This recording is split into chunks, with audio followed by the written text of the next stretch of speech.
E. And she was also a hostage, Michelle? Michelle was not a hostage. Okay, thank you. Okay, so we have Brandon, Cassandra, Courtney, Sheldon, Cheryl, and Cheryl Lynn. That is correct. And Cheryl is the mother. That is correct. And the others are her children. That is correct. And Ray is the father and the husband. That is correct. And he was not with them. He was in Haiti, but he had remained at the mission to prepare a message for the next day that he was going to be preaching. Okay. On the Sunday the 17th of October. And they all have the same last name, Noecker. That is correct, with the exception of the first two, which were on the left. Their last name is Wadle, Wade. Oh, yeah, I'm sorry. I was referring to the absolutely not a problem. The hostages. Okay, thank you. Thank you, Carlton and Ray. At the news conference with Cam yesterday, it was indicated that, I'm going to quote this event has given us a heightened awareness of the need to strengthen our safety protocols. And then this part is, I'm emphasizing, and better instruct our people about the dangers involved. Do either of you feel that your congregants were not adequately instructed as to the dangers involved in going into the field? And many of your congregants have gone in the past. Has Christian Aid, this two-part question, ever had kidnapping insurance for their employees or their missionaries? So we're asking two-part questions, whether you're aware they ever had insurance and whether or not your people were instructed well enough for the quote dangers involved. And Ron, you can go first. Like I said before, it's not our mission. Our church has its own mission work, and this was not our mission work. So I basically only know what they said in their release. We can draw our conclusions and say, well, of course, if they were abducted, somebody did something wrong. And I think in that statement, they're taking responsibility that maybe they didn't do everything they could have. And hopefully they will maybe be better prepared in the future to prevent something like this, but there's no surefire solution to anything when you're working in a society like that. Except it's common in industry to have kidnapping insurance. Oil companies use it for their tanker trucks, other companies use it for their employees. Does Christian Aid, if you know that, have anything like that to protect its missionaries? I never heard of anything like that, so I have no idea. And I'll just answer myself. I haven't heard, I don't know what the insurance policy is that Christian Aid Ministries carries. In any situation, as Brother Ron referred to, even like in the military, for example, when they go out on a mission, sometimes you go back and you have to debrief and you have to go, what are some things that maybe we can learn from what we experienced? However good or however bad something turns out, there's always a debriefing and going, how can we always improve? And I believe that the mission is, wise to look at things and go, what do we need to improve? That's with anything. And I think that each one of you as reporters, as you go into situations, you sometimes may need to step back and say, where do we need to improve with what I'm doing?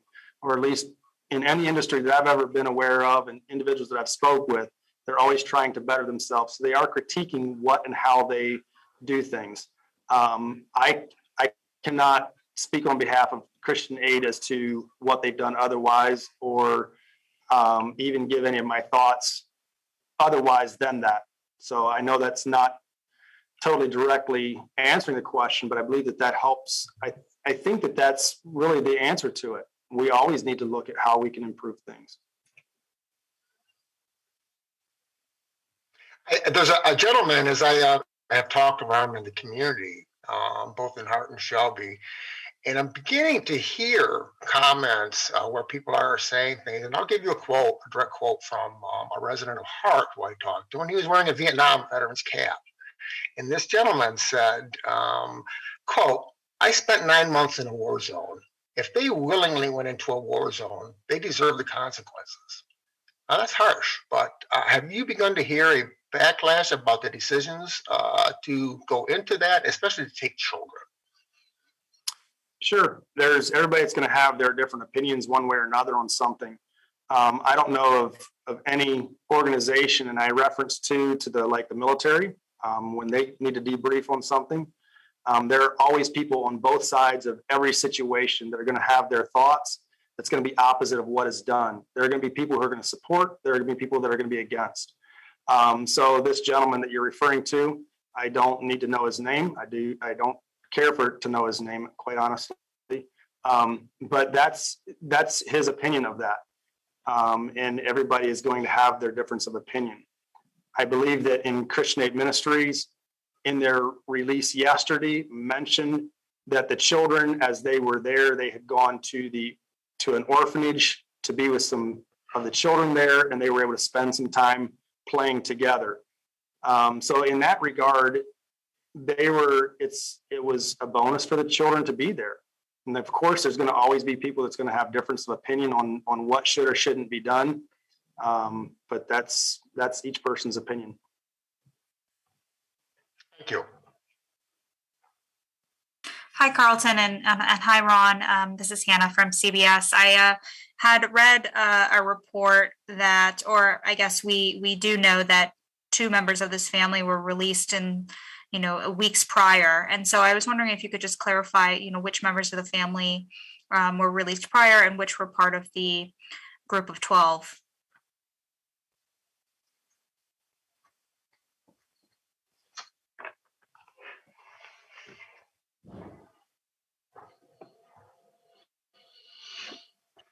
Can I get back with you on that? Sure. Thank you.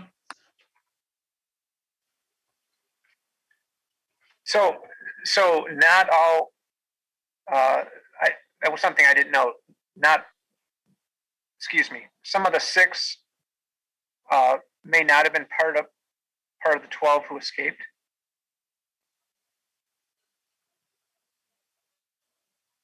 That was a question that was being asked there. I am trying to find out that answer if we're allowed to give any of that information out. There were 5 released before the escape. So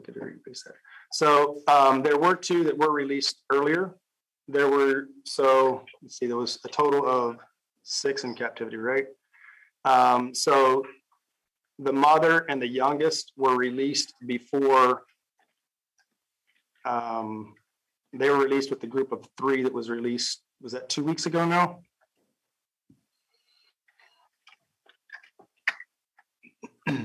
So the mother and the youngest was not part of the remaining 12 that came out on last Wednesday night, Thursday morning.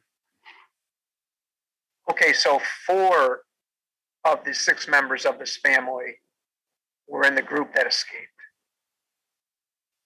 That is correct. Okay. And the mother, who's the youngest who was released with the mother? The 6-year-old Sheldon. Sheldon. Okay.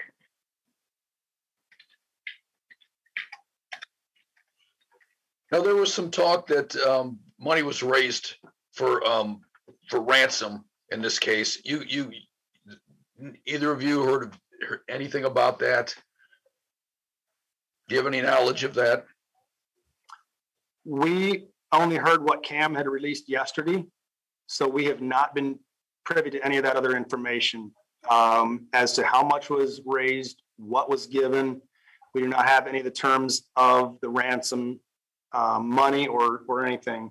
So Cheryl, did members of your and Sheldon were released, and the other 4 escaped. I want to make sure I use the correct terminology with that. Did any members did your congregation raise any money toward this ransom? No.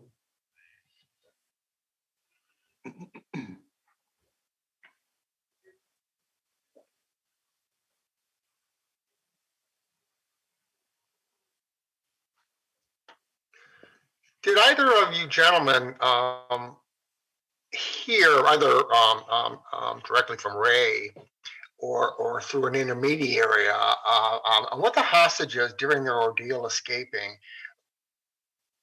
What was the moment that stuck with them? Is there anybody who, that shared with you a great fear, great relief? What struck you in finding out about the experience of your congregants? I had listened to Cam's report yesterday, and I believe that in that they had mentioned, there was multiple feelings that would come up among the people, at different times, of being encouraged, of being discouraged. That happens with anyone, and I believe that that's a very normal response that can happen. You're going to have times, as you and I have days that are good, we have days that are bad.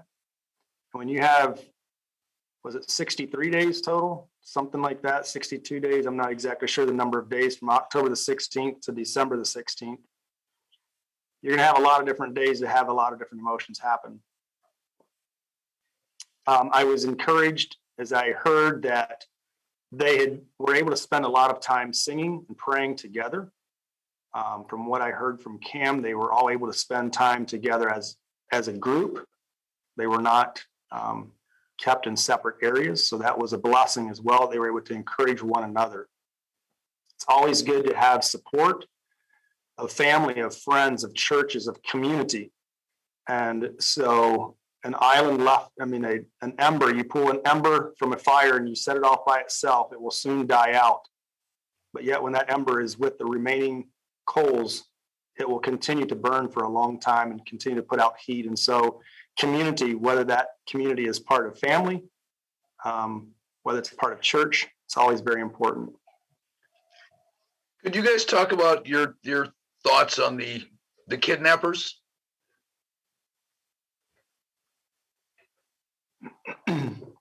My thoughts with the kidnappers has been just to continue to pray for them.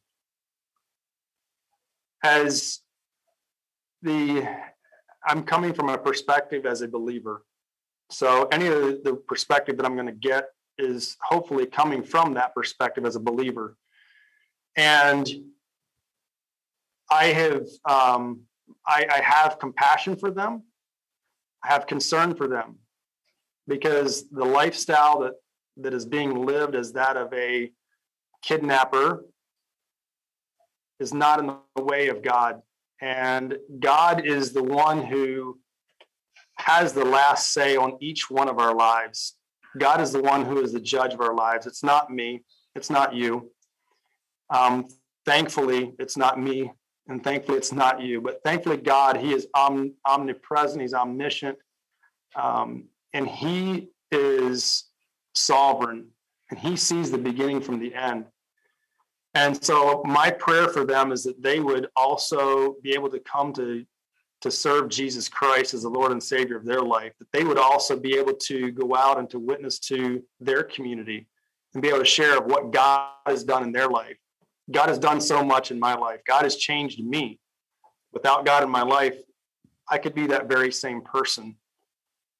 Each one of us could be that same person. And so I thank God that God has delivered me from sin, and I also pray for a deliverance of sin in the lives of those kidnappers as well. The society is made up of people. Mm-hmm. And the people of a society decide what that society is going to look like, where it's going to go, what it's going to do. And we can look at our society today, and those of us who are older, we look back and say, well, things have changed. When I was growing up, people were much more conscious of God and worshiping God and supporting God in godly work, spiritual work, charity work. And as a society moves away from that, you have a decrease in morality, you have a decrease in morale. And I think that's where the society in Haiti